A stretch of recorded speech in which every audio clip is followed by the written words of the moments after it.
السلام علیکم ورحمۃ اللہ وبرکاتہ۔ الحمد للہ وحدہ والصلاة والسلام علی من لا نبی بعدہ، اما بعد فاعوذ باللہ من الشیطان الرجیم، بسم اللہ الرحمن الرحیم۔ قاف ہا یا عین صاد، ذکر رحمت ربک عبدہ زکریا اذ نادى ربه نداء خفیا الی آخر الآیہ۔ صدق اللہ العلی العظیم وصدق رسولہ النبی الکریم ونحن علی ذلک من الشاہدین والشاکرین۔ اللہم الہمنا رشدنا واعذنا من شرور انفسنا، اللہم وفقنا لما تحب وترضى من القول والفعل والنیہ۔ رب اشرح لی صدری ویسر لی امری واحلل عقدۃ من لسانی یفقہوا قولی، آمین یا رب العالمین۔ محترم حضرات، معزز سامعین، ملی بھائیوں، بزرگوں اور دوستوں، میری ماؤں اور بہنوں، پیارے بچوں، سورہ کہف کے بعد سورہ مریم کا آغاز ہو رہا ہے۔ روح المعانی میں علامہ آلوسی لکھتے ہیں، جیسے عجیب و غریب واقعات سورہ کہف میں گزرے، اسی سے ملتے جلتے عجیب و غریب واقعات مریم میں بھی آ رہے ہیں، شاید اسی ترتیب کی وجہ سے ایسے واقعات مریم میں بھی آ رہے ہیں جو عقل تسلیم نہیں کرتی، لیکن اللہ کی قدرت ہر چیز پر حاوی ہے۔ سورہ مریم مکی ہے، عقائد کی بات ہوگی، 98 آیتوں پر مشتمل ہے، 6 رکوع ہیں اس کے اندر۔ پوری ایک سورت کا نام سورہ مریم ہے۔ یہ مریم ان عورتوں میں سے ایک ہیں جن کے لیے اللہ نے جنت کی بشارت دی ہے۔ 5 عورتیں جو نمونہ ہیں سارے عالم اسلام کے لیے، اس میں سے ایک مریم بھی ہیں۔ حضرت عائشہ اور خدیجہ، عائشہ بنت مزاحم اور مریم، یہ جو نمونہ ہیں کس چیز میں؟ اللہ کی قدرت پر کامل بھروسہ کرنے میں نمونہ ہے۔ سورہ مریم میں یہ بحث تفصیل سے آئے گی۔ اس میں اور بھی نبیوں کا تذکرہ آئے گا کہ انہوں نے بھی جو مانگا ہے وہ سبب کے دائرے میں نہیں آتا، اللہ ہر شے پہ قادر ہے یہ جان کر مانگا ہے۔ یہ 5 نبیوں کا تذکرہ آئے گا۔ سورہ مریم کے شروع میں جو لفظ ہے یہ 5 حرف پر مشتمل ہے، کاف ہا یا عین صاد۔ یہ حروف مقطعات میں سے ہے، اس کے معنی کسی کو نہیں معلوم، تحدی اور چیلنج کے لیے ہے کہ اگر یہ انسان کا بنایا ہوا کلام ہوتا تو تم سارے انسان مل کر اس کا مطلب بتا سکتے تھے، تم سب اس کا مطلب بتانے پر قادر نہیں ہو، اس کا مطلب یہ ایک آدمی اکیلے بنا نہیں سکتا۔ یہ تحدی اور چیلنج ہے۔ خواص القرآن، جس میں بہت سے ایسے چیزوں کا تذکرہ ہے جن سے انسان دنیاوی فائدہ اٹھا سکتا ہے۔ کاف ہا یا عین صاد، یہ جو 5 حرف یہاں آئے ہیں، یہ آپ کی ہاتھوں کی انگلیوں کے ساتھ پڑھنا ہے، ایک ایک انگلی پر ایک حرف پڑھنا ہے۔ کاف ہا یا عین صاد، مٹھی بند۔ دوسرے میں حا میم عین سین قاف، جو سورہ شورى میں آ رہا ہے، یہ بائیں ہاتھ کی 5 انگلیاں بند۔ یہ پڑھ کر اگر آپ کسی حاکم کے سامنے جا رہے ہیں تو حاکم سرنڈر ہو جائے گا، آپ کی مرضی پوری ہوگی۔ اب اس میں تاثیر ہے کیسے معلوم؟ یہ سب مجربات میں ایسا آتا ہے، اس پر کوئی حدیث نہیں ملنے والی ہے، کوئی روایت نہیں ملنے والی ہے، یہ عملی مشق ہے، اس کو مجربات کہتے ہیں۔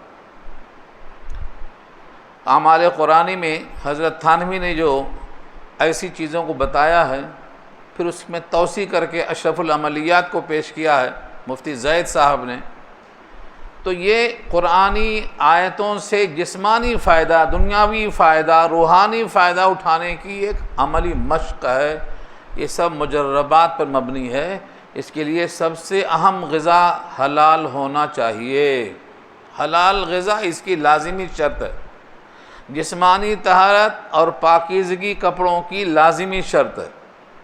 تو یہ اللہ نے سورت کے شروع میں کیوں رکھا ہے؟ چیلنج اور تحدی کے واسطے رکھا ہے۔ ذکر کے معنی تذکرہ۔ جب کسی کا تذکرہ ہوتا ہے، کسی کا چرچا ہوتا ہے، تو اس کا مطلب کہ وہ قابل ہے تذکرہ کیا جائے، چرچے میں لایا جائے۔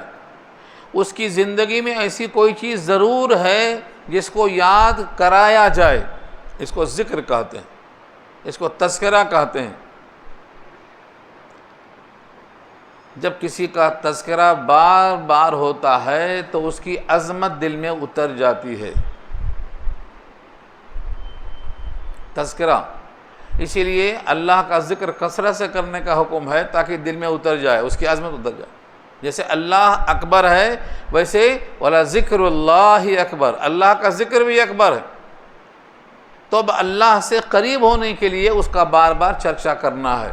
یہاں ذکر سے شروع ہوتا ہے، ذکر رحمت ربک عبدہ زکریا، تذکرہ ہے آپ کے رب کی رحمت کا اپنے بندے زکریا پر۔ ترتیب دیکھیے، رب کی رحمت کا تذکرہ تو بہت سی جگہوں میں ہے، مگر یہاں جو رب کی رحمت کا اظہار ہوگا وہ اپنے بندے زکریا پر کیسے رحمت ہوئی اس کا چرچا ہوگا۔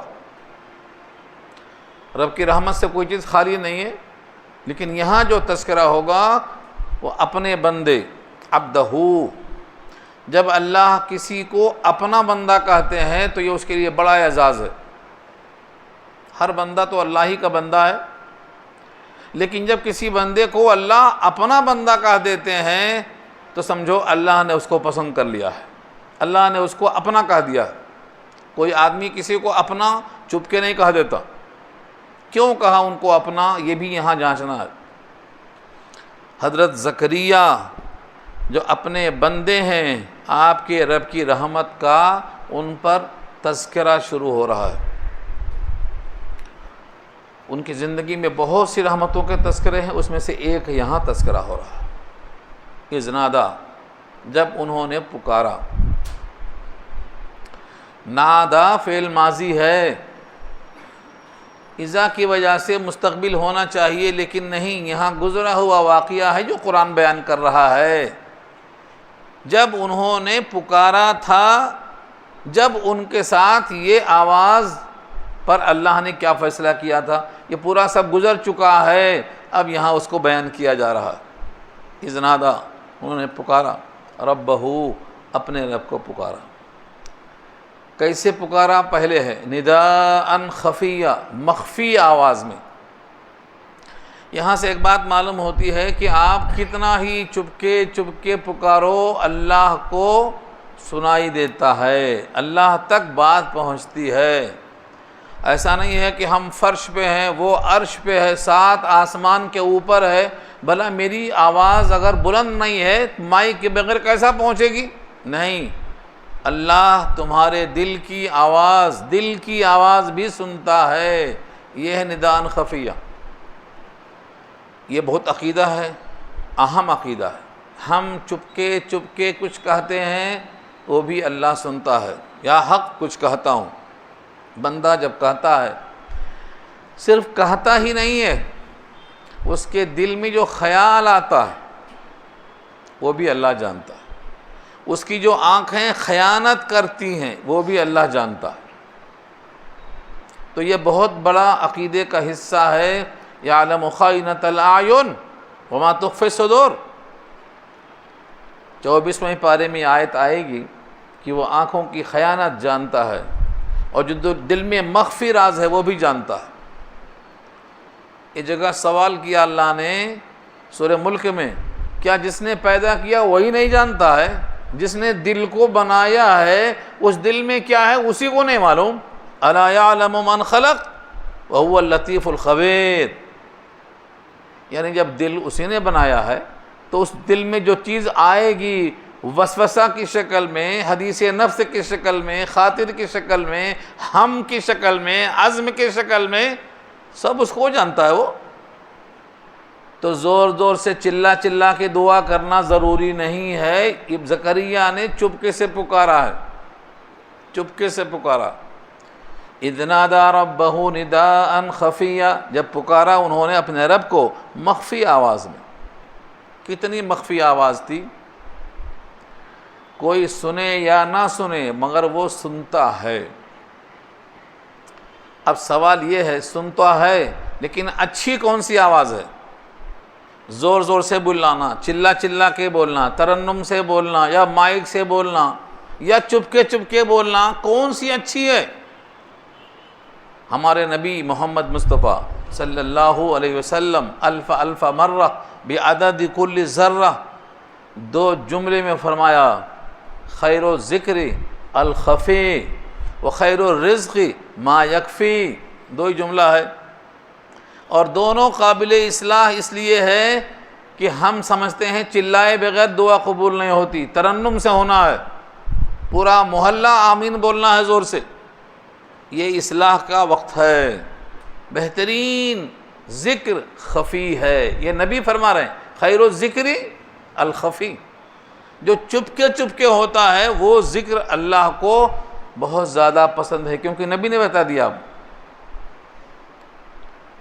راستے میں صحابہ لوٹ رہے تھے جنگ میں سے، زور زور سے پکار رہے تھے، آپ نے کہا تم کسی بہرے کو نہیں پکار رہے ہو، تم کسی دور والے کو نہیں پکار رہے ہو، انہو سمیع قریب مجیب الدعوات، وہ سمیع ہے، قریب ہے، دعوت سنتا ہے، شہ رگ سے قریب ہے، اطمینان سے بولو، ادب احترام سے اللہ کو اللہ کہو، چلانے کی ضرورت نہیں ہے۔ صحابہ کو حضور نے ٹوکا، زکریا نے آہستہ پکارا، آگے پیچھے کئی صورتوں میں کئی آیتوں میں آیا، اپنے رب کو آہستہ آہستہ یاد کرو، ادعوا ربکم تضرعا وخفیہ، خفیہ دھیرے دھیرے، چپکے چپکے، ذرعاً تضرعاً زاری کرتے ہوئے، روتے ہوئے، گڑگڑاتے ہوئے، جتنا چپکے چپکے اللہ کو یاد کریں گے اتنا زیادہ یہ مؤثر ہوگا، کیونکہ یہ خیر ہے۔ کس نے کہا خیر ہے؟ نبی نے کہا خیر الذکر الخفی۔ تو اگر بہترین ذکر کرنا چاہتے ہو تو مخفی ہو، ریاکاری سے پاک۔ دوسرا جملہ کیا ہے؟ وہ خیر الرزق ما یکفی، اور بہترین رزق وہ ہے جو برابر سرابر ہو جائے، نہ گھٹے نہ بڑھے۔ آج ہمارے پاس 10 پشتوں کے واسطے جمع کرنے کی کوشش ہے، گھپلا یہاں سے شروع ہوتا، ان کا مقدر ان کے ساتھ ہے، ان کا بھی خالق ہے، مقدر پیدا کر کے بھیجے گا، ہم کسی کا مقدر کیا لکھیں گے؟ اگر ان کے مقدر میں نہیں ہے تو گنوا دیں گے، رکھا ہوا سرمایہ اڑا دیں گے، پی پی کے اڑا دیں گے، کوئی سگریٹ پی کے اڑاتا، کوئی بیڑی پی کے اڑاتا، کوئی شراب پی کے اڑاتا، کوئی جوا کھیل کے اڑاتا، مقدر میں نہیں ہے تو جوا کھیل کے اڑا دیں گے، اور مقدر لکھنے والے نے لکھا ہے تو آپ کچھ نہیں دیں گے، مٹھی بند کر کے آیا ہے، وہ مقدر ساتھ لے کے آیا ہے۔ تو کسی کے لیے اپنی دنیا اور اپنی آخرت تباہ نہیں کرنا، کسی کی دنیا آباد کرنے کے لیے اپنی آخرت تباہ کرنا، یہ بہت بڑی نادانی ہے۔ تو خلاصہ کیا نکلا؟ چپکے چپکے پکارنا، اپنے رب کو چپکے چپکے پکارنا، اذ نادى ربه نداء خفیا، چپکے چپکے پکار رہے ہیں، کوئی آمین بولنے والا بھی نہیں ہے، کوئی پیچھے سننے والا بھی نہیں ہے، اکیلے اندھیرے رات کی تنہائی میں خلوت میں اللہ کو چپکے چپکے پکار رہے ہیں، اور اسباب سے ساتھ کوئی امید نہیں ہے۔ وہ بھی آگے دیکھ لو، قال ربی انی وہن العظم منی واشتعل الرأس شیبا، کہا اے میرے رب بے شک میں وہن العظم ہڈیاں بوسیدہ ہو گئی ہیں. بڑھاپے میں آدمی کی ہڈیاں بوسیدہ ہو جاتی ہیں. آج ڈاکٹر کیا بولتے ہیں؟ کیلشیم کی کمی ہے. یہ پہلے آ چکا ہے. بڑھاپے میں تو ہڈیاں کمزور ہوں گی. 100 سال کی عمر ہو جاتی ہے. آج تو 60 میں ہلنا شروع ہو جاتے, 70 میں بھی ہلنا شروع ہو جاتے. یہاں تو 100 سال کی عمر ہے. تو ہڈیوں کا حل کیا ہوگا؟ وہن العظم, ہڈیاں کمزور ہو گئیں. میری ہڈیاں کمزور ہو گئیں. وہن واو ہے نون. وہن کے معنی کمزوری کیا آتے ہیں؟ ہڈیوں کی کمزوری کو عزم لگا کر ظاہر کیا. یہاں عزم ہے نا, عین زوئے میم ہے یہاں. اگر یہ نہ ہو تو خالی وہن کے معنی کمزوری. کون سی کمزوری بھی ہو سکتی ہے؟ ایک مثال دے کے بتا دیتا ہوں. ایک زمانہ آئے گا میری امت پر لوگ ہاتھ دھو کے ایسا پل پڑیں گے جیسے لوگ ہاتھ دھو کر دسترخوان پہ پل جاتے ہیں. صحابہ نے پوچھا کیا ہم اس دن کم ہوں گے؟ کہا نہیں, تمہاری تعداد سمندر کے اوپر جو جھاگ ہے بے حساب ہوں گے. تمہاری تعداد سمندر کے اوپر جو جھاگ ہے اتنی بے مثال ہوں گے. تشبیہ کیا دیا؟ بلبلا ہے پانی کا, کیا بھروسہ ہے زندگانی کا. تو سمندر کی جھاگ سے مثال دیا. تم اتنے ہوں گے, 55 ملک ہوں گے. عربوں کے 55 ملک ہیں, اسی پانی کی طرح ہیں, بلبل کی طرح ہیں. سب کے سب منہ میں دہی جمائے بیٹھے ہیں. کسی میں بولنے کی طاقت نہیں ہے. اور اگر کوئی بولنے والا ہے تو اس کو الٹا جیل. کیوں بھائی؟ کہیں اس کی وجہ سے رپس میں نہ آ جائے حکومت ہماری. یہ ہے وہن. تو صحابہ نے کہا ہماری تعداد اتنی ہوگی تو لوگ ہم پر کیوں پل پڑیں گے؟ فرمایا تم کو بیماری لگ جائے گی, اس کا نام ہے وہن. وہی لفظ ہے وہن, واو ہے نون. صحابہ نے کہا یہ بیماری پہلی بار سن رہے ہیں, کون سی بیماری ہے یہ؟ کہا حب الدنیا و کراہیت الموت.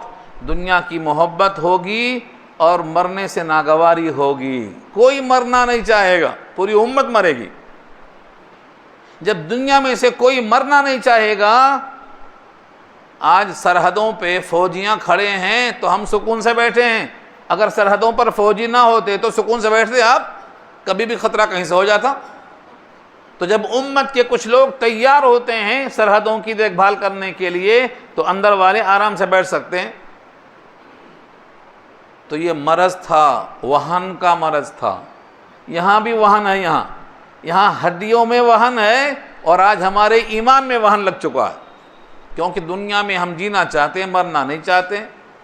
دنیا کی محبت اور موت کی کراہیت یہ سب سے بڑا مرض ہے. اس کو وہن کہا ہے. تو میں نے بتانا کیا ہے وہن کے معنی کمزوری کے آتے ہیں. اب یہاں لگایا العظم, ہڈیوں میں کمزوری. یہ ہڈی والی کمزوری ہے. نبیوں میں جو کمزوری آئی وہ ہڈی والی آئی بڑھاپے کی وجہ سے. لو آج امت میں جو کمزوری آئی وہ عقیدے میں کمزوری آ گئی. کوئی مرنے نہیں چاہ رہا ہے, کوئی مرنے کو تیار نہیں. اس لیے سب لوگ مر رہے ہیں. واشتعل الرأس شیبا, اور ہمارے سر میں اشتعال ہوا ہے بڑھاپے کا. یعنی پورا سر کا بال سفیدہ ہو گیا, بھپوکا ہو گیا. یہ واشتعل, اشتعال اردو میں ہے کسی کو غصہ دلانا یعنی گرم ہو جانا. یہاں کیا ہے؟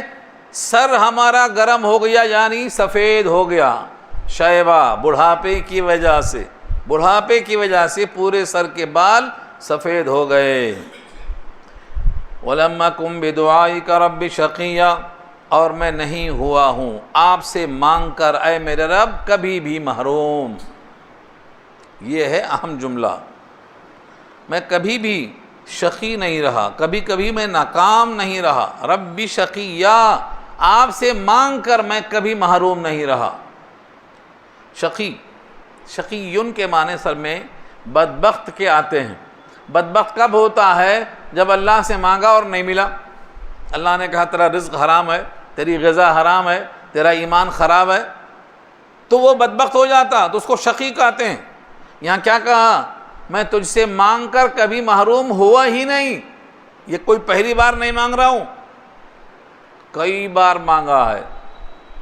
اور اوپر یہ کہنے کی ضرورت کیا تھا کہ ہڈیاں کمزور ہو گئیں، بال سفید ہو گئے، کیونکہ یہ عمر میں بچہ عام طور سے پیدا نہیں ہوتا، سبب کے خلاف ہے مانگنا، لیکن تجھ سے مجھے بار بار مانگنے کی اور ملنے کی مجھے امید ہے، اس لیے اس بڑھاپے میں اولاد مانگ رہا ہوں۔ یہ ہے دیکھو تمہید، اپنی سب کچھ سنا دینا، اپنی کمزوری کو اللہ کے سامنے رکھ دینا، اسی کا نام تو تواضع اور عاجزی انکساری ہے، اسی کا نام ہے۔ سجدے میں اللہ کے نبی نے غزوہ بدر کے موقع پر کیا کہا؟ سجدے میں اللہ سے کہا یہ میری 13 سال کی محنت لایا ہوں، 13 سال جو میں نے مکے میں محنت کی ہے یہ 313 کو لایا ہوں، ادھر 1000 ہیں، ادھر نہتے ہیں، ادھر مسلح ہیں، اگر یہ مٹ گئے تو زمین پر قیامت تک تیرا نام لینے والا کوئی باقی نہیں رہے گا۔ یہ اپنی کمزوری کا اظہار ہے۔ تو بندے کو اپنے رب کے سامنے کچھ چھپانا نہیں ہے، ویسے کہ وہ سب جانتے ہیں، اللہ سب جانتے ہیں، لیکن جب آپ اپنی زبان سے کہیں گے تو آپ کے دل کی کیفیت غیر ہوگی، عاجزی اپنی انتہا پہ ہوگی، یہ مقصد ہے یہاں۔ وَلَمْ أَكُنْ بِدُعَائِكَ رَبِّ شَقِيًّا، اور میں نہیں رہا ہوں آپ سے مانگ کر کبھی بھی بدبخت، کبھی بھی ناکام، یعنی ہمیشہ میں آپ سے مانگتا رہا ہوں، لیتا رہا ہوں، اسی بنیاد پر پھر مانگ رہا ہوں۔ وَإِنِّي خِفْتُ الْمَوَالِيَ مِنْ وَرَائِي، اور مجھے اندیشہ ہے، موالی 2 معنی میں آتا ہے، مِنْ وَرَائِي میرے پیچھے، یعنی میرے مرنے کے بعد مجھے 2 باتوں کا اندیشہ ہے۔ میرا خاندان میرے کام کو آگے نہیں بڑھائے گا، جو میں کام کر رہا ہوں نا، اللہ کا کام، اللہ کے بندوں کو جوڑنے والا کام، یہ میرے لوگ نہیں کریں گے، میرا خاندان نہیں کرے گا، یہ ترک ہو جائے گا۔ یہ ہے موالیہ کا ترجمہ۔ وَإِنِّي خِفْتُ الْمَوَالِيَ مِنْ وَرَائِي، اور میرے پیچھے مجھے اندیشہ ہے کہ میں اپنے رشتہ داروں کو یہ کام چھوٹتا ہوا دکھائی دیتا ہے۔ ہر نبی چاہتا ہے بندوں کا تعلق اللہ سے باقی رہے، اور جن بندوں کا تعلق باقی نہیں ہے اس پر کام جاری رہے۔ آج لوگ اس کو بہت آسان سمجھتے ہیں، ڈھیلے چلتے ہیں، سمجھتے ہیں کہ چھوٹا موٹا کام ہے، کار نبوت ہے، نبیوں والا کام ہے، تو چھوٹا کیسے ہو سکتا ہے؟ یہ ایک بھولے ہوئے بھٹکے ہوئے آدمی کو اس کے رب کے ساتھ جوڑ دینے والا کام، یہ چھوٹا کام ہے۔ یہ ہے یہاں وَإِنِّي خِفْتُ الْمَوَالِيَ مِنْ وَرَائِي، میرے پیچھے مجھے اندیشہ ہے میرے رشتہ دار کے لوگ میرے کام کو ترک کر دیں گے، یہ کام رک جائے گا، کار نبوت ٹھہر جائے گا۔ وَكَانَتِ امْرَأَتِي عَاقِرًا، اور ہے میری بیوی بانجھ۔ بانجھ عورت کو بچہ پیدا نہیں ہوتا، یہاں بھی اسباب کے خلاف ہے۔ فَهَبْ لِي مِن لَّدُنْكَ وَلِيًّا، تو مجھے آپ عطا کیجئے اپنے پاس سے ولی۔ ولی کے معنی آتے ہیں جو میرا نائب ہو، میرا ہم نشین ہو، میرے کام کو آگے بڑھائے، یہ ولی ہے، ولایت بولتے ہیں اسی سے۔ تو میری بیوی بانجھ ہے، مگر مجھ کو آپ وارث دیجئے، ایک بیٹا دیجئے جو بالکل میرے کام کو آگے بڑھائے۔ اس میں 2 شرطیں رکھا، دیکھو، یرثنی وَيَرِثُ مِنْ آلِ یعقوب، وہ وارث بنے میرا اور آل یعقوب کا وارث بنے۔ جب لفظ وارث آتا ہے، میراث آتی ہے، تو لوگ سمجھتے ہیں گھر کا وارث، مال کا وارث، سونے کا وارث، فارم ہاؤس کا وارث۔ انبیاء کی میراث تقسیم نہیں ہوتی، صدقہ ہے وہ پوری امت کے لیے۔ انبیاء کی میراث ورثہ میں تقسیم نہیں ہوتی۔ نحن معاشر الانبیاء لا نورث درہما ولا دینار، انبیاء کی میراث میں درہم و دینار نہیں ہوتے۔ یہاں کون سی میراث ہے؟ نبوت کے علم کی میراث ہے، جو لوگوں تک پہنچانا ہے، کیونکہ یہاں ایک قرینہ ہے، یرثنی میرا وارث تو بیٹا ہو، وَيَرِثُ مِنْ آلِ یعقوب، اور آل یعقوب کا وارث ہو، تو یہ مال تو ہو ہی نہیں سکتا، کیونکہ آل یعقوب کی میراث ان کو کیسا ملتی؟ قریب والے کے ہوتے ہوئے دور والے کو میراث نہیں ملتی۔ تو آل یعقوب کی میراث ان کو کیسا ملے گی؟ بیچ میں کئی پوچھتے ہیں، یہ قرینہ ہے کہ یہ مالی میراث نہیں ہے۔ انبیاء کی میراث مال نہیں، درہم و دینار نہیں۔ اس پر ایک حدیث سنایا تھا میں آپ کو، تازہ کر لیجئے۔ دمشق کی جامع مسجد میں وہاں سے نکل کر ابو دردہ آئے، کہا تم لوگ یہاں کیا کر رہے ہو بازار میں؟ وہاں اللہ کے رسول کی میراث تقسیم ہو رہی ہے۔ لوگ بھاگے بھاگے جامع مسجد میں آ گئے، دیکھا تو یہاں کچھ بھی نہیں۔ کہا ابو دردہ تم نے تو کہا تھا میراث تقسیم ہو رہی ہے، وہاں تو کچھ بھی نہیں ہے۔ کہا وہاں کیا ہو رہا ہے؟ کہا ایک طرف قرآن کا درس ہو رہا ہے، ایک طرف حدیث کا درس ہو رہا ہے۔ کہا یہ انبیاء کی میراث ہے۔ انبیاء کی میراث درہم و دینار نہیں ہوتے، یہی انبیاء کی میراث ہے، علم انبیاء کی میراث ہے۔ فمن اخذہ اخذ بحظ وافر، جس نے جتنا حاصل کر لیا اتنے انبیاء کی میراث کو اتنا زیادہ حاصل کر لیا۔ تو انبیاء کی میراث علم ہے۔ اسی واسطے یہاں کہا یرثنی و یرث من آل یعقوب، میرا بھی وارث ہو اور اولاد یعقوب کا بھی وارث ہو، آل یعقوب کا بھی وارث ہو۔ وَجَعَلْهُ رَبِّ رَضِيًّا، یہ بہت اہم جملہ ہے۔ وَجَعَلْهُ، اور بنا دے تو اس کو، ربی، اے میرے رب، رضیہ، رضیہ کے معنی اپنا پسندیدہ، رضیہ راضیہ راضی ہونے والا، اور رضیہ پسندیدہ۔ صحابہ کے واسطے کیا آیا؟ رضی اللہ عنہم ورضوا عنہ، اللہ سے وہ راضی ہو گئے، اللہ ان سے راضی ہو گیا، یہ ہے رضیہ۔ تو راضیتم مرضیہ بھی وہی ہے، میرے بندے داخل ہو جا جنت میں، تم مجھ سے راضی میں تجھ سے راضی۔ سورہ فجر میں یہ تو آیا راضیتم مرضیہ، یہاں اس کے لیے رضیہ آیا ہے، یعنی پسندیدہ۔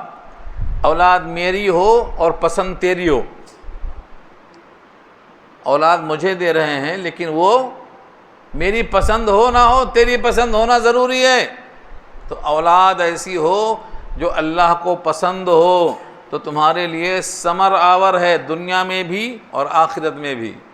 اور اگر وہ تمہارے لیے پسندیدہ ہے لیکن اللہ کے لیے پسندیدہ نہیں ہے، تو پیچھے گزرا نا سورہ کہف میں، خضر نے ایک بچے کی گردن اڑا دی، یاد ہے؟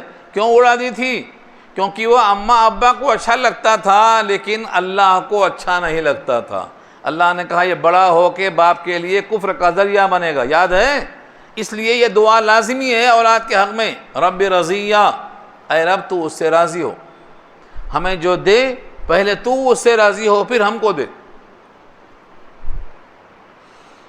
یہاں تک حضرت زکریہ کی دعا کا حصہ تھا۔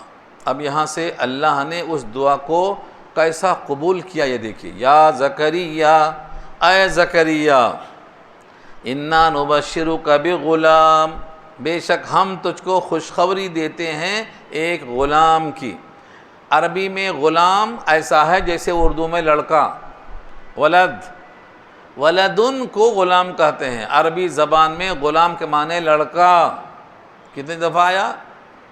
سورہ یوسف میں کیا کہا؟ ڈول ڈالے پانی کے لیے، اس میں لڑکا نکلا تو کیا کہا؟ ہاذا بشرا غلام، یا بشرا ہاذا غلام، مطلب نوکر نہیں، لڑکا، ایسا لڑکا جس کو دیکھ کر فریفتگی آ رہی، ایسا بہترین لڑکا ملا، یا بشرا ہاذا غلام۔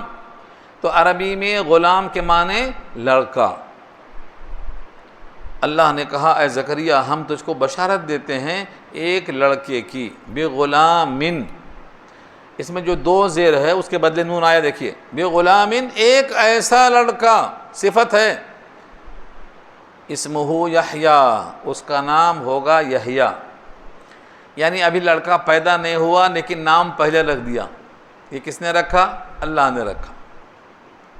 اسی واسطے کہتے ہیں نام کا اثر ذات پہ ہوتا ہے، ترمذی کی روایت ہے، نام اچھے رکھو، اور جب کسی کا نام اللہ نے رکھ دیا ہو تو اس سے اچھا کیا ہو سکتا ہے؟ اس سے اچھا کیا نام ہو سکتا ہے؟ ان کا نام کیا ہوگا؟ یحییٰ، یحییٰ، یحییٰ میں حیات پوشیدہ ہے، معلوم ہے؟ یحییٰ میں حیات پوشیدہ ہے۔ ہماری ایک بہن کا بچہ ہمیشہ مر جاتا تھا، پیدا ہوتے ہی مر جاتا تھا۔ انہوں نے کہا ایک اچھا نام ڈھونڈ کے لاؤ، دارالعلوم دیوبند کے شیخ الحدیث سے پوچھو، مولانا سعید صاحب پالن پوری کے پاس میں پڑھتا تھا اس زمانے میں۔ چلتے چلتے راستے میں انہوں نے یہی نام بتایا تھا۔ یہ بچہ آج حافظ ہے، عالم ہے، خطیب ہے، زندہ ہے۔ نام کا اثر دیکھا، یعنی اس سے پہلے بچہ پیدا ہوتے مر جاتے، مگر یہ نام رکھنے سے انہوں نے برجستہ کہا اس کا نام یحییٰ رکھ دے۔ میں نے یحییٰ رکھ دیا۔ اب وہ بچہ، نام کا اثر دیکھو، اسے اللہ کی تقدیر کون جاتا ہے، کیا لکھا ہے اللہ کے مقدر میں، لیکن نام کا اثر ہے کہ وہ حیات والا ہوا، حافظ ہوا، عالم ہوا، خطیب ہوا۔ تو یحییٰ نام ہے، یہ نام کس نے رکھا؟ اللہ نے رکھا۔ نام اچھے رکھا کرو، کبھی بھی نام کے معنی صحیح ہونا چاہیے۔ لوگ گوگل پہ دیکھ لیتے ہیں، گوگل والا مسلمان تھوڑی ہے کچھ بھی بولتا انہیں۔ آپ لغت دیکھ کے عالم سے، مفتی سے نام صحیح کر کے جب رکھنا، کیونکہ نام الٹے پلٹے رکھنے سے بچہ بھی الٹا پلٹا ہو جاتا۔ کسی بچے کا نام ٹنکو رکھا تو ٹنکو والا کام کرے گا نا، اس کے نام صحیح رہے تو صحیح کام کرے گا وہ۔ اللہ نے اس کا نام کیا رکھا؟ یحییٰ۔ اگر نام کی اہمیت نہیں ہوتی تو کیا ضرورت تھی بولنے کی کہ ہم اس بچے کا نام یحییٰ رکھتے ہیں؟ کیا ضرورت تھی؟ مطلب یہ ہے کہ نام کا اثر ذات پہ پڑتا ہے۔ اب نام یحییٰ ہے تو کام بھی یحییٰ کا ہوگا۔ کیا کام ہوگا آگے آ رہا ہے۔ ہم نے اس کا نام یحییٰ رکھا۔ لم نجعل لہ من قبل سمیہ، نہیں رکھا اس کے لیے اس سے پہلے کسی کا نام، یعنی یحییٰ نام ہم نے اس سے پہلے کسی کا نہیں رکھا، یہ پہلا بچہ ہے یحییٰ نام کا۔ یعنی اللہ نے کسی بچے کا نام یحییٰ رکھا ہی نہیں، یا اس زمانے میں اس سے پہلے کسی کا نام یحییٰ تھا ہی نہیں۔ اور تیسرا اگر مطلب لیا جائے تو یحییٰ کے معنی ان خوبیوں والا بچہ اس سے پہلے تھا ہی نہیں۔ وہ خوبیاں کیا ہیں؟ آگے آ رہی ہیں، اسی رکوع میں آ رہی ہیں۔ حضرت یحییٰ کے کچھ صفات ایسے ہیں جو کسی اور میں نہیں ہیں، خصوصی، امتیازی۔ ہر نبی کا ایک وصف امتیازی ہوتا ہے، امتیازی، اس کے نام پہ وہ غلبہ آ جاتا ہے۔ جیسے حضرت نوح ہیں، ان کو نجیب اللہ کیوں کہتے ہیں؟ ان کی دعا قبول ہوئی، سارا عالم غرق ہو گیا۔ نجیب، جن کی دعا قبول ہو گئی، ان کی سن کر اللہ نے سب کو غرق کر دیا۔ موسیٰ ہیں، کریم اللہ ہیں، کیونکہ ان سے اللہ نے بات کرنے کا شرف بخشا ہے۔ تو ہر ایک نبی کے لیے ایک امتیازی وصف ہوتا ہے۔ ابراہیم اللہ کے خلیل ہیں، خلت کا وصف ہے، دوستی کا وصف ہے۔ ابراہیم اللہ کے خلیل ہیں، یعنی اللہ کے دوست ہیں۔ سوچو کیسا دوستی ہوگی، خلت کا تاج پہنایا۔ تو یہاں پر یحییٰ کی صفات ایسے ہیں کہ اس سے پہلے کسی کا نام یحییٰ نہیں تھا۔ حضرت زکریا نے یہ نہیں کہا کہ زکریا میں، یحییٰ میں کیا وصف ہوں گے، نہیں، خوشی کے مارے بچہ تو مل رہا ہے۔ ہاں، ہمارے اردو میں بہت بڑے لوگ محاورہ بولتے ہیں، گھی کا لڈو ٹیڑھا میڑھا۔ لڈو گھی کا ہے تو ٹیڑھا ہو چاہے گول ہو، ذائقہ تو اچھے ہوگا نا۔ اللہ نے اولاد دی ہے، بڑھاپے میں اولاد دی ہے، خود نام رکھا ہے، اتنے اچھے صفات والا، تو کیسا بھی ہوں تو کیسا ہوگا، کب ہوگا؟ یہ سوال کیا اللہ نے، کب ہوگا، کیسے ہوگا، کیا علامت ہے؟ کیا ہم بوڑھے جوان پھر سے ہوں گے؟ بوڑھی بانجھے پھر سے جوان ہوگی؟ دوسری شادی کرنا پڑے گا؟ آخر کیسا پیدا ہوگا؟ دماغ ادھر چلا گیا۔ یہ ہے سوالات اللہ پوچھتے ہیں۔ حضرت زکریا کے ان تمام سوالوں کو دیکھیے۔ قال رب انا یکون لی غلام وکانت امراتی عاقر وقد بلغت من الکبر عتیہ، کہا اے میرے رب کیوں کر ہوگا میرے واسطے لڑکا، میری بیوی تو بانجھ ہے اور میں پہنچ چکا ہوں بڑھاپے کے اندر۔ عتیہ کے معنی ایسا بڑھاپا کہ ہڈیاں ٹیڑھی ہو گئی ہیں، لچک باقی نہیں ہے۔ جب کوئی شاخ سوکھ جاتی ہے تو وہ مڑتی نہیں ہے، اس میں لچک نہیں ہوتی ہے، ذرا گھماؤ ٹوٹ جاتی ہے۔ ایسی خشک ٹہنی کو عتیہ کہیں گے۔ یعنی میرے بڑھاپے میں اب کوئی لچک باقی نہیں ہے کہ اولاد پیدا ہوگی، اب تو ٹوٹ جانے والی ہے۔ تو ایسے بڑھاپے کو عتیہ کہتے ہیں۔ ایسے بڑھاپے کو کیا کہتے ہیں؟ عتیہ۔ وَقَدْ بَلَغْتُ مِنَ الْكِبَرِ عِتِيًّا، اور پہنچ چکا ہوں میں اپنے بڑھاپے کو، انتہائی بڑھاپے کو۔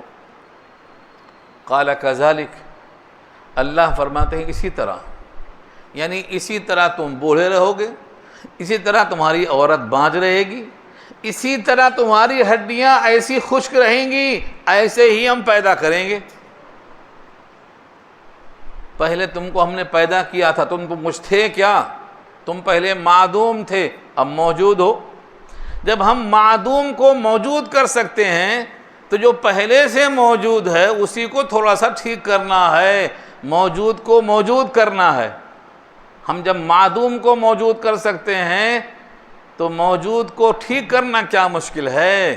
یہ ہے قال کذالک، ایسے ہی رہیں گے اب، یعنی بڑھاپا ایسا ہی رہے گا، بیوی ایسی ہی رہے گی، عمر بھی ایسے ہی رہے گی، دوسری شادی بھی نہیں کرنا پڑے گا۔ قال کذالک، یوں ہی۔ قال ربک هو علی ہین، کہا تیرے رب نے وہ مجھ پر آسان ہے۔ ہین کے معنی آسان۔ اب اس کا مطلب یہ نہیں کہ کچھ مشکل بھی ہے، اللہ پر کوئی چیز مشکل نہیں ہے، لیکن جب بندے کوئی چیز کو مشکل سمجھتے ہیں تو اس کو اللہ فرماتے ہیں کہ تیرے لیے مشکل ہوگا، میرے لیے تو آسان ہے۔ جیسے قیامت کا لانا، لوگ کہتے ہیں کیسے قیامت آئے گی، اتنے لوگ مر جائیں گے؟ اللہ نے کہا جو ایک ایک کو مار سکتا ہے پوروں کو مار سکتا ہے، جو ایک ایک کو زندہ کر سکتا ہے پوروں کو زندہ کر سکتا ہے، جو ایک کھیت میں پانی برسا سکتا ہے پورے عالم میں پانی برسا سکتا ہے۔ تیرے لیے مشکل ہوگا، میرے واسطے کیا مشکل ہے؟ قیامت کا لانا ایسا ہے جیسے پلک جھپکنا، کلمح البصر او هو اقرب۔ قیامت کا لانا میرے لیے ایسا ہے، تیرے لیے پلک جھپکنا جیسا ہے۔ پلک جھپکنا مشکل ہے کیا؟ امر الساعۃ کلمح البصر او هو اقرب، پلک جھپکنے کی طرح ہے قیامت کا معاملہ، بلکہ اس سے بھی زیادہ قریب ہے۔ تو جو چیزیں ہم کو مشکل ہوتی ہیں اس کو اللہ فرماتے ہیں تیرے لیے ہوں گی مشکل، میرے لیے کیا مشکل ہے؟ ہوا علیہ ہین، ہین مجھ پر بہت آسان ہے۔ اب سمجھانے کے لیے کیسے آسان ہے، آسان کیسے؟ وَقَدْ خَلَقْتُكَ مِن قَبْلُ وَلَمْ تَكُ شَيْئًا، تحقیق میں نے تجھ کو پیدا کیا اس سے پہلے اور تو کچھ بھی نہیں تھا، نتھنگ۔ جب تو کچھ بھی نہیں تھا اب ایسا دکھ رہا ہے، تو پھر ایسے کو تھوڑا اور ٹھیک کرنا کیا مشکل ہے؟ جو معدوم ہے اس کو موجود کرنے سے یہ تو بہت آسان ہے۔ اب بہت لوگ سمجھ نہیں پاتے۔ میں آپ سے پوچھتا ہوں، آپ کی عمر 90 سال ہے، فرض کرو 90 ہے، ہو سکتا ہے 100 والے بھی ہوں اس میں، مجھے نہیں معلوم۔ اگر فرض کرو آپ کی عمر 90 سال ہے، 90 سال سے 1 سال پہلے آپ کیا تھے؟ بول سکتے ہیں آپ؟ یہی ہے وَقَدْ خَلَقْتُكَ مِن قَبْلُ وَلَمْ تَكُ شَيْئًا، تم کچھ بھی نہیں تھے، تھے ہی نہیں تم۔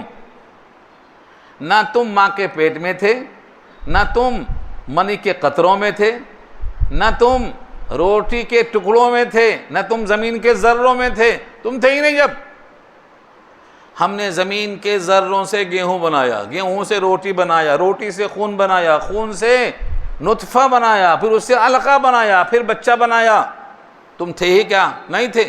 یہ یہاں مراد ہے کہ زکریا تم کو جب پیدا کیا تھا تو تم کچھ بھی نہیں تھے، جب کچھ بھی نہیں تھے اور پیدا کر دیا اب تو کچھ تو ہو، کم سے کم بوڑھے ہی صحیح۔ کچھ کو صحیح کرنا اور جو کچھ نہیں تھا اس کو وجود میں لانا کتنا بڑا فرق ہے، یہ سمجھایا۔ وَقَدْ خَلَقْتُكَ مِن قَبْلُ وَلَمْ تَكُ شَيْئًا، اور تجھ کو میں نے پیدا کیا اس سے پہلے اور تم کچھ بھی نہیں تھے۔ اتنی بڑی خوشخبری، یقین تو آ گیا، لیکن فوراً چاہتے ہیں کچھ نمونہ، نشانی۔ کیسے معلوم ہوگا کہ اب بچہ پیدا ہونے والا ہے؟ کیسے معلوم ہوگا؟ جب آدمی کسی بڑی خوشخبری کو سنتا ہے تو چاہتا ہے علامتیں جلدی سامنے آئیں تاکہ یقین میں کمی نہ ہو. جلدی سے کیا سوال کرتے ہیں؟ قال رب اجعل لی آیہ، کہا اے میرے رب بنا دے میرے واسطے نشانی بنا دے جس کو دیکھ کر معلوم ہو جائے کہ اب بچہ پیدا ہونے والا ہے. نشانی بھی کیسی بتایا اللہ نے؟ نشانی بھی نشانی ہو اور ساتھ میں اللہ کا شکرانہ بھی ہو اور نشانی بھی ہو. نشانی کی نشانی ہے شکرانے کا شکرانہ. یہ کیسا نشانہ رکھا اللہ نے؟ کہا تم لوگوں سے بات نہیں کر سکو گے، منہ بند. لیکن کوئی بیماری نہیں ہوگی، یہ کوئی بیماری نہیں، جسمانی خرابی نہیں، مگر تم لوگوں سے بات نہیں کر سکو گے. ہاں میرا ذکر کثرت سے کر سکو گے. کیا نشانی ہے یہ؟ اللہ تعالیٰ جب کسی بندے کو نشانی بھی دیتے ہیں تو کیسے دیتے ہیں؟ دیکھو، یہ اپنوں کی علامت ہے. تم لوگوں سے بات نہیں کر سکو گے، ہم سے بات کر سکو گے. اور ایسا صرف 3 دن ہوگا، صرف 3 دن. یہ تفصیلی بحث پیچھے آ چکی ہے. سورہ آل عمران، اس کا نام ہی ہے سورہ آل عمران، وہاں ذکر تفصیل سے آ چکا ہے. قال آیتک، کہا تیری نشانی یہ ہے اللہ تکلم الناس، کہ تم لوگوں سے کلام نہیں کر سکو گے. لوگوں سے کلام نہیں کر سکو گے. یہ بطور شکرانے کے ہے. جیسے مریم جن کا ذکر چل رہا ہے، جب ان کے پیٹ میں عیسیٰ رہیں گے،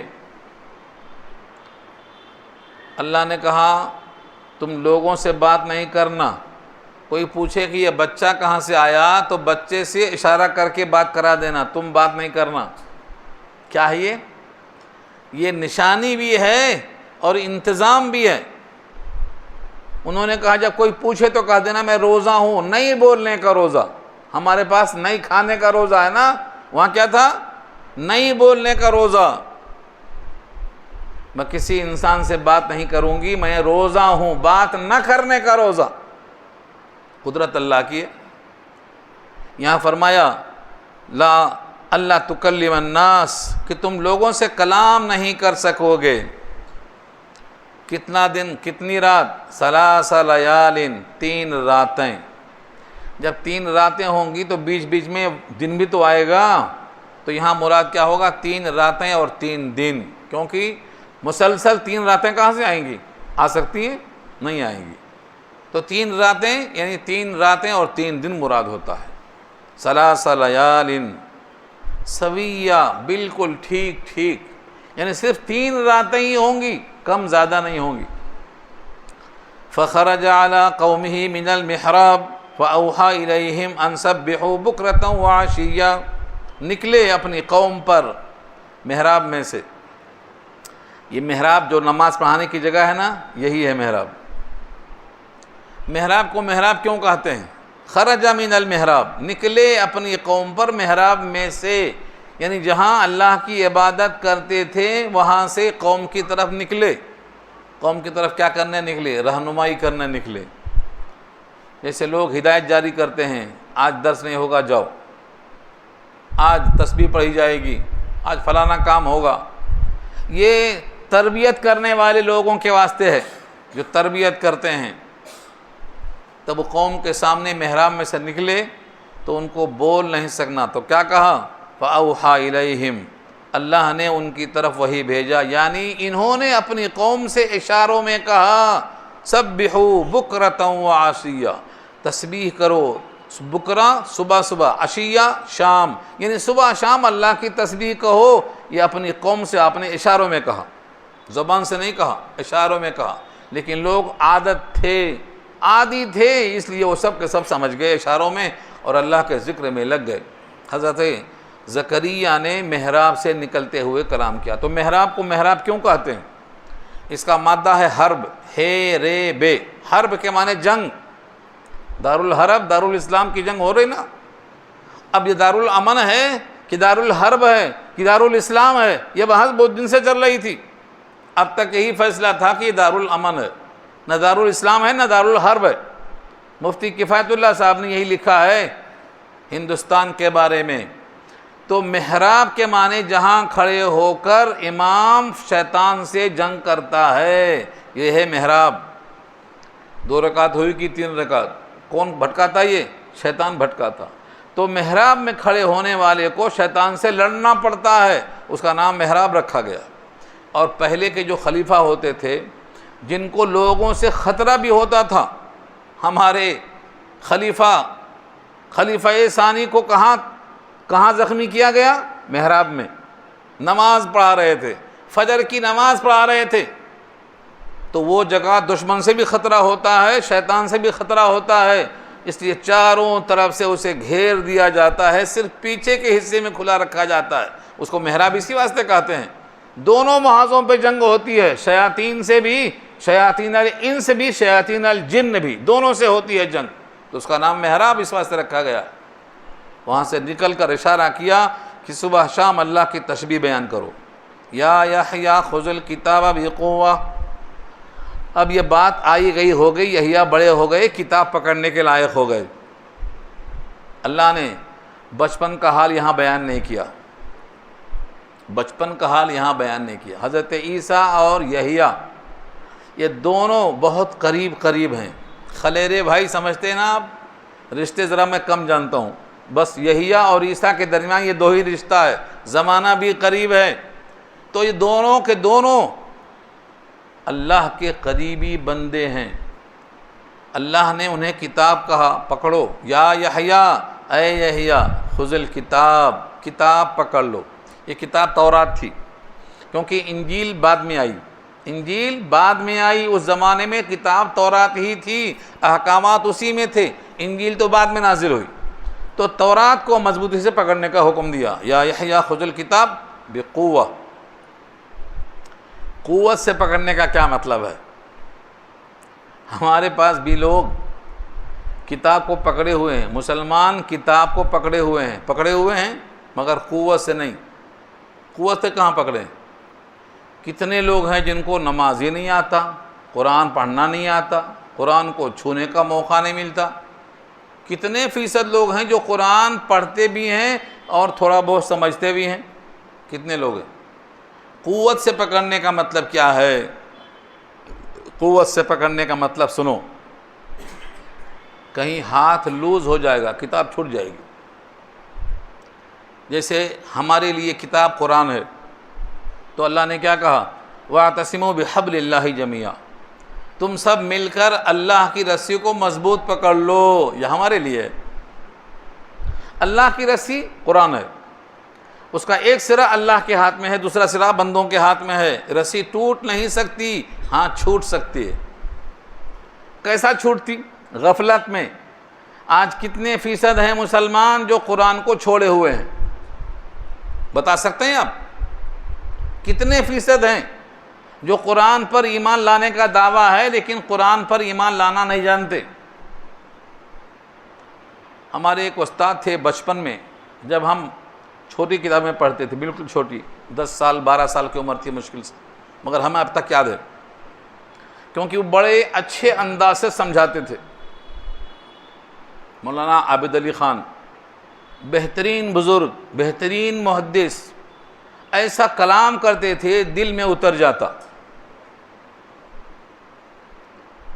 وہ فرماتے تھے، مثال دیتے ہوئے، چند بچے پڑھتے تھے ہم لوگ،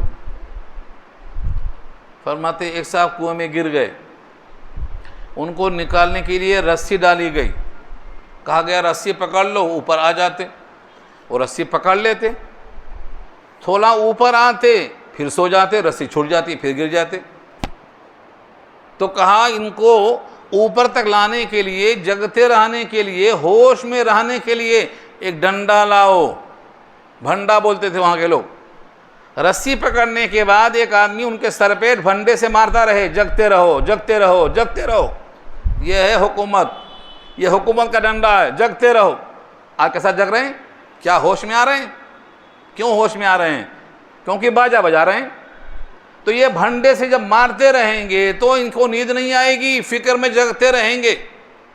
حضرت نے کہا اب رسی نہیں چھوڑے گا کیونکہ ڈنڈے پڑ رہے ہیں سر پہ، باہر نکل آئے گا۔ آج بھی ضرورت ہے ایسے ہی ضرورت ہے کہ بھنڈا پڑتا ہے تو نیند میں نہیں آنا، جگتے ہوئے رہنا، یہ ضروری ہے۔ آج امت سو رہی ہے، بڑی فکر کی ضرورت ہے۔ آپ سمجھتے ہیں کہ ہمارا اپنا گھر ایسے ہی رہے گا جیسا باقی ہے؟ خدا نہ خواستہ ان کمبختوں کے ہاتھ میں ملک باقی رہ گیا تو یہ جھوٹ بولتے ہیں، بے شرم ہیں۔ میں نہیں چاہتا ہوں کہ میں اس میں ملاوٹ کروں، اس لیے میں ان کا نام تذکرہ کچھ بھی نہیں لینا چاہتا ہوں، صرف مثال دینا چاہتا ہوں آپ کو کہ آپ اپنے دین کو، ایمان کو باقی رکھنے کے لیے ایسے انسانوں کو لاؤ جو انسان کو انسان سمجھتے ہیں، سمویدھان میں مساوات، برابری ہے، اس کو باقی رکھنا چاہتے ہیں۔ تو قوت سے کتاب پکڑنے کا یہ مطلب ہے کہ جگو مت، یہ بولنا چاہ رہا ہوں، سو مت، جگتے رہو۔ اس کتاب میں جو قانون ہے اس پر عمل کرنے کے لیے جگتے رہو۔ اگر سو گئے تو پھر گر جاتے وہیں گڑھے میں جہاں گئے تھے، 5 سال گرے، پھر 5 سال گرے، اور پھر 5 سال گرتے۔ اس لیے جگتے ہوئے رہو۔ جو سمویدھان کی حفاظت کرنے والی پارٹیاں ہیں ان کا دل کھول کے سپورٹ کرو تاکہ تم باقی رہو، پرامن بقائے باہم، ہر انسان کو زندگی پیاری ہے۔ یہ ہے قوت۔ یا یحییٰ خذ الکتاب بقوہ، اے یحییٰ کتاب کو قوت سے پکڑ لے۔ قوت سے پکڑنے کا مطلب اس کے احکام کی تعمیل میں لگ جا۔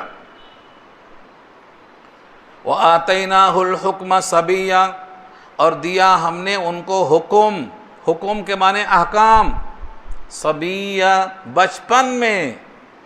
کتنے لوگ ہیں جو بچپن میں شعور سے غافل ہوتے، شعور کے بغیر ہوتے، لیکن اللہ تعالیٰ نے کچھ لوگوں کو بچپن میں ہی سب کچھ دے دیا ہے، ان کو احکامات دے دیا ہے بچپن ہی میں۔ بچپن میں ہونے کے بعد بھی لوگ غافل ہیں، یہ بچپن میں بھی اللہ کے حکم کی تعمیل میں لگے ہوئے ہیں۔ حضرت عیسیٰ بھی، حضرت یحییٰ بھی، 10 بچے ایسے ہیں جنہوں نے بچپن میں ماں کی گود میں کلام کیا ہے، حق والا کلام۔ یہ اللہ کی قدرت ہے۔ 10، جس میں سے کچھ کا ذکر قرآن میں بھی آیا ہے، کچھ کا ذکر حدیث میں آیا ہے۔ امام بخاری نے ان 10 کو جمع کر دیا ہے۔ تو قوت کے ساتھ کتاب کو پکڑو، اور ہم نے ان کو احکامات بچپن میں دے دیے ہیں۔ تو ایک صفت آئی، یہ صفت سب میں نہیں تھی، خاص صفت ہے یہ، بچپن میں احکامات ملنا ایک خصوصی صفت ہے۔ نمبر 2، وَحَنَانًا مِن لَدُنَّا وَزَكَاةً، حنان، حنان کے معنی جس کے دل میں شفقت ہو، پیار ہو، محبت ہو، یہ ہے حنان۔ من لدنا، ہمارے پاس سے ہم نے ان کو شفقت دیا، یعنی ان کے دل میں رقت ہے۔ رقت کس دل میں ہوتی ہے؟ جس دل میں خدا کی رحمت ہوتی ہے وہ دل روتا ہے، اور جہاں سے رحمت کھینچ لی جاتی ہے وہ دل نہیں روتا ہے، بلکہ وہ شقی و بدبخت ہو جاتا ہے۔ ایک صاحب کے 10 بچے تھے، انہوں نے کبھی بچوں کو اٹھا کر چوما نہیں، بوسا نہیں لیا۔ دیکھا تو اللہ کے نبی ایک بچے کو اٹھا کر سونگ رہے ہیں، ابراہیم کو یا اور کوئی بچہ تھا اٹھا کے بوسا لے رہے ہیں۔ اس نے کہا میرے 10 بچے ہیں، میں نے کبھی کسی کو چوما نہیں۔ اللہ کے نبی نے فرمایا اگر کسی کے دل سے اللہ رحمت چھین لے تو میں کیا کر سکتا ہوں؟ یہ دل کی رحمت ہے۔ تو اللہ تعالیٰ نے جب کسی کے دل سے رحمت چھین لی ہے تو شفقت کا اظہار وہ کر ہی نہیں سکتا، معذور ہے وہ۔ حنان، شفقت، دل میں نرمی، غلبہ ہمارے پاس، وزکاتن، ستھرائی۔ ستھرائی کتنی تھی ان کی؟ اتنا ستھرائی کہ انہوں نے ہمیشہ بیوی عورت سب سے الگ رہے، کبھی جانا ہی نہیں کیا ہوتی ہے عورت، قریب ہی نہیں کبھی گئے، یعنی ہمیشہ وہ اللہ کے ساتھ رہے، بیوی کے ساتھ کبھی نہیں رہے۔ یہ ہے دیکھو زکوٰۃ۔ زکوٰۃ مانے صاف ستھرا، مزکہ، اس کا جسم کبھی کسی عورت کے قریب نہیں گیا۔ اس زمانے میں شادی کرنا واجب نہیں تھا، آج بھی شادی کرنا سنت ہے، واجب نہیں ہے۔ شادی کرنا سنت ہے، اگر غلبہ شہوت میں گناہ کا خطرہ ہے تب نکاح کرنا واجب ہے، اور اگر حق ادا نہیں کر سکتا، فلفل نہیں کر سکتا تو نکاح کرنا حرام ہے۔ نکاح کے لوازمات نہیں پورا کر سکتا ہے تو نکاح کرنا حرام ہے، دھوکہ دینا حرام ہے نا۔ ہاں عام حالت میں سنت ہے، شہوت کا غلبہ ہے تو واجب ہے۔ وَعِنْدَ الطَّوْقَانِ واجب، کنز کی عبارت ہے، امام طوقان کے یہاں واجب ہے۔ امام طوقان کون ہے؟ شہوت، کوئی امام کا نام نہیں ہے، لوگ سمجھتے ہیں طوقان امام کا نام ہے، تو شہوت کے موقع پر واجب ہے، صاحب کنز کی عبارت ہے یہ۔ یہاں بتانا مقصد ہے کہ ہم نے ان کو اپنے پاس سے ایسا دل دیا تھا جس میں رقت تھی، اور ایسا جسم دیا تھا جس میں پاکیزگی تھی، وَكَانَ تَقِيًّا، اور بڑے متقی تھے، بڑے پرہیزگار تھے۔ متقی کسے کہتے ہیں؟ پرہیز کرنے والے کو۔ پرہیز، جیسے آپ بی پی کا مرض ہے، شوگر کا مرض ہے، کہتے شکر بھی نہیں کھانا، نمک بھی نہیں کھانا، کیوں؟ پرہیز کرنا ہے تاکہ صحیح سالم رہیں۔ تو جو بندہ ان گناہوں سے دور رہتا ہے جن سے اللہ ناراض ہوتے ہیں، اور وہ کام کرتا ہے جن سے اللہ خوش ہوتے ہیں، تو اس کو پرہیزگار کہتے ہیں۔ اس کا ترجمہ متقی ہے، پرہیزگار۔ وَكَانَ تَقِيًّا، یہ متقی تھے، پرہیزگار تھے۔ اور کیا کہا؟ وَبَرًّا بِوَالِدَيْهِ، وَبَرًّا بِوَالِدَيْهِ، نیک بخت تھے اپنے ماں باپ کے لیے، اپنے والدین کے لیے خدمت گزار۔ دیکھو جس عمل کی وجہ سے وہ اللہ کے یہاں منتخب ہوئے، آج کتنے مسلمان ہیں ماں باپ کی اطاعت سے گریز کرتے ہیں۔ ہمارے پاس کتنے لوگ آ کے بولتے ہیں، ایک بڑھیا عورت ہے، اس کے 10 بچے ہیں، 10 کو اس نے پالا ہے، آج وہ بڑھاپے میں ایک پوٹلی لے کے 10 گھر جاتی ہے، ایک بیٹا 1 مہینہ، دوسرا بیٹا 1 مہینہ، دوسرا بیٹا 1 مہینہ، ایک مہینے کی باری مقرر ہے۔ ایک بڑھیا کو نہیں کھلا سکتے کھانا، اس بڑھیا نے 10 کو پالا ہے، مگر وہ 10 نے باری مقرر کر دی ہے۔ یہ تو نعمت تھی، چھیننا جھپٹنا تھا کہ شفقت یا رحمت یہ میرے پاس رہے گی۔ سعادت کی بات ہے یہ، کتنی سعادت کی بات ہے۔ لیکن آج معاشرے میں ایسے گھر کی ضرورت ہے جہاں بوڑھوں کو رکھا جائے۔ پہلے یتیم خانہ بنتا تھا، سرائے خانہ بنتا تھا، مسافر خانہ بنتا تھا، یتیم خانہ بنتا تھا، آج اولڈ ایج ہوم بنا رہے ہیں لوگ، کیونکہ بوڑھوں کی قدر ختم ہو گئی۔ یہاں دیکھ لو آیت میں اللہ فرماتے ہیں یہ اپنے ماں باپ کے لیے نیک تھا، وَبَرًّا بِوَالِدَيْهِ، اپنے والدین کے لیے خدمت گزار۔ وَلَمْ يَكُنْ جَبَّارًا عَصِيًّا، اور نہیں تھا جبار۔ جبار جبر کرنے والا، اماں کی رائے کچھ ہے، اس کی رائے کچھ ہے، انہیں چڑھ لیا۔ ہاں ایسے آدمی کو جبار کہتے ہیں۔ جبر معلوم، زبردستی کرنے والے کو جبار بولتے ہیں۔ جابر، کسی کی ہڈی ٹوٹ گئی، ہڈی کو جوڑنے کے لیے ایک لکڑی باندھ دیتے ہیں، اس لکڑی کا نام کیا ہے؟ جبیرہ۔ ٹوٹی ہوئی ہڈی کو سپورٹ کرنے والے کو جبیرہ کہتے ہیں۔ تو جبر تو اچھا نام تھا، کمی کو پورا کرنے والا، لیکن یہ کمی کو پورا نہیں کرنے والا ہے بلکہ لوگوں پر تھوپ دینے والا ہے اپنی رائے کو، مسلط کو۔ فرمایا وَلَمْ يَكُنْ جَبَّارًا، وہ جبار نہیں تھا، سرکش نہیں تھا، عصیہ نافرمان نہیں تھا۔ یہ سب صفات یحییٰ کے ہیں۔ آگے اللہ خوشی سے فرماتے ہیں وَسَلَامٌ عَلَيْهِ يَوْمَ وُلِدَ وَيَوْمَ يَمُوتُ وَيَوْمَ يُبْعَثُ حَيًّا، اور سلام ہے اس پر، یعنی وہ سلامتی کے لائق ہے جس دن پیدا کیا گیا، جس دن پیدا ہوا، پیدا کیا گیا، اللہ نے پیدا کیا، پیدائش کے دن بھی سلامتی کے لائق ہے۔ یوم یموت، جس دن مرے گا اس دن بھی سلامتی کے لائق ہے، اور جس دن زندہ اٹھایا جائے گا یعنی محشر کے میدان میں، وہاں بھی سلامتی کے لائق ہے۔ اس پر سلام کس کا ہے؟ اللہ کا سلام ہے، اور جب اللہ کا سلام ہے تو وہ سلامتی میں رہے گا۔ اللہم انت السلام ومنک السلام وادخلنا دار السلام۔ اللہ خود سلام ہے، اس کے پاس سلامتی والا گھر ہے۔ جب وہ خود سلام پیش کر رہا ہے تو عدم سلامتی کا خطرہ ٹل گیا، یعنی ان کی دنیا بھی بن گئی، آخرت بھی بن گئی، اللہ بھی راضی ہو گیا، ماں باپ بھی راضی ہو گئے۔ یہ سعادت کی بات ہے۔ اس پورے قصے میں کتنی باتیں نکلی؟ اللہ تعالیٰ ہر شے پہ قادر ہے۔ زکریا کی طرح اللہ سے مانگو، وہ کیسے دے گا یہ مت سوچو، اللہ ہر شے پہ قادر ہے۔ یہ خلاصہ نکلا اس کا۔ دعا کر لیجئے.